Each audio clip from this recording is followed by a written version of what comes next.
قال رب فأنظرني إلى يوم يبعثون قال فإنك من المنظرين إلى يوم الوقت المعلوم قال رب بما أغويتني لأزينن لهم في الأرض ولأغوينهم أجمعين إلا عبادك منهم المخلصين.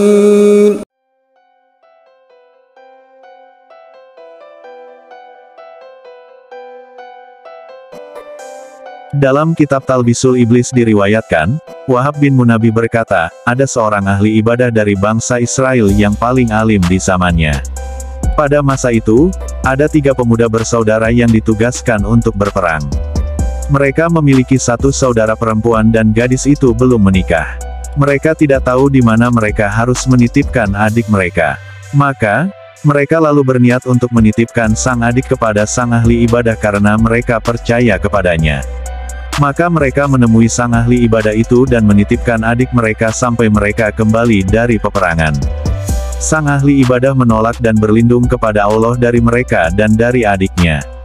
Ketiga bersaudara itu memaksa si ahli ibadah hingga dia akhirnya terpaksa menerima. Dia berkata, tempatkanlah adikmu di dekat biaraku. Ketiga bersaudara itu kemudian meninggalkan adik mereka di sana dan pergi ke medan perang. Maka, selama beberapa waktu, sang ahli ibadah terbiasa turun dari biaranya dengan membawa makanan untuk si gadis, meninggalkan makanan tersebut di depan pintu lalu menutup pintunya. Lalu dia akan kembali naik ke biaranya, memanggil si gadis agar mengambil makanannya. Si gadis lalu akan keluar dari rumahnya untuk mengambil makanan. Iblis membisikkan kepada si ahli ibadah bahwa tidak pantas baginya untuk meninggalkan si gadis sendirian di siang hari, dan bahwa bisa saja seseorang bertemu dengan si gadis ketika dia sedang keluar rumah untuk mengambil makanan lalu tertarik kepadanya.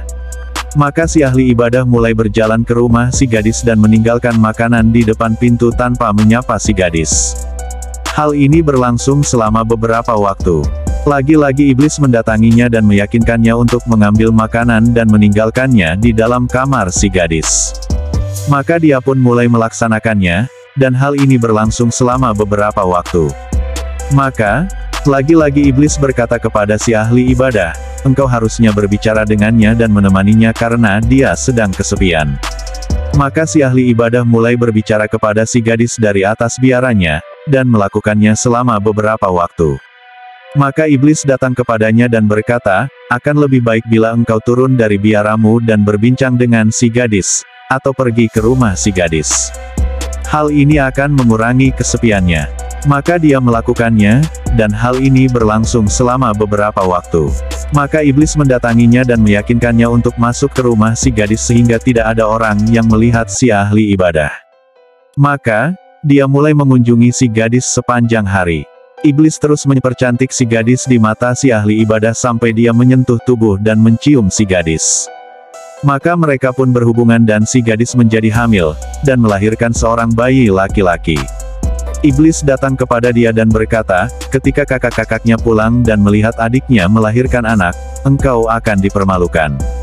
Engkau harus membunuh si bayi dan si gadis tidak akan bercerita karena takut kepada kakak-kakaknya. Maka si ahli ibadah melakukannya. Lalu iblis datang kepadanya dan berkata, apakah menurutmu si gadis akan menjaga rahasia setelah engkau bunuh anaknya? Bawa dan bunuh dia, kuburkan di dekat anaknya. Maka si ahli ibadah membunuh si gadis, menguburnya dan menutupi makamnya dengan batu besar. Maka dia kembali ke biaranya untuk beribadah. Beberapa lama kemudian, kakak-kakak si gadis kembali dari medan perang dan menanyakan adik mereka. Si ahli ibadah berkata bahwa dia sudah meninggal. Mereka menangis dan si ahli ibadah mengatakan kepada mereka bahwa si gadis adalah seorang wanita yang baik dan ia menunjukkan makam si gadis. Kakak-kakak si gadis mengunjungi makamnya, mereka menangisi adik mereka dan meminta maaf untuknya. Mereka tinggal selama beberapa hari di kuburan si gadis lalu pergi. Maka iblis mendatangi ketiga bersaudara tersebut dan membuat mereka bermimpi. Di dalam mimpi, Mereka diberitahu bahwa si ahli ibadah telah membunuh adik mereka dan buktinya adalah si gadis dikubur di lokasi yang berbeda di bawah batu besar di dalam rumah. Ketika ketiga bersaudara itu bangun, mereka membicarakan isi mimpi mereka dan ternyata semua bermimpi yang sama. Mereka merasa bahwa ada kebenaran di dalamnya. Maka mereka pergi untuk menggali makam yang telah ditunjukkan oleh si ahli ibadah, dan ternyata kosong. Maka mereka pergi ke dalam rumah dan menemukan batu besar yang disebut di dalam mimpi. Saat menggali mereka menemukan tubuh adik mereka bersama anaknya. Maka mereka pergi menemui si ahli ibadah dan memaksanya untuk berterus terang atas apa yang terjadi. Si ahli ibadah lalu menceritakan apa yang terjadi. Ketiga bersaudara itu membawa si ahli ibadah ke hadapan raja dan akhirnya raja menghukumnya dengan hukuman mati. Ketika si ahli ibadah sedang diseret menuju tempat pelaksanaan hukuman mati, iblis mendatangi dia dan berkata, "Dengar. Aku adalah iblis. Akulah yang membujukmu sejak semula, bukan pikiranmu. Sekarang aku bisa mengeluarkanmu dari masalah ini bila engkau mau. Aku yang membuatmu sengsara dan aku juga yang bisa menyelamatkanmu." Si ahli ibadah bertanya, "Apa yang harus aku lakukan?" Iblis berkata, "Bersujudlah kepadaku dan aku akan menyelamatkanmu." Si ahli ibadah pun bersujud kepada iblis dan ketika dia sedang bersujud, iblis melarikan diri. Demikianlah, si ahli ibadah pun dihukum mati dalam keadaan musyrik karena bersujud kepada iblis.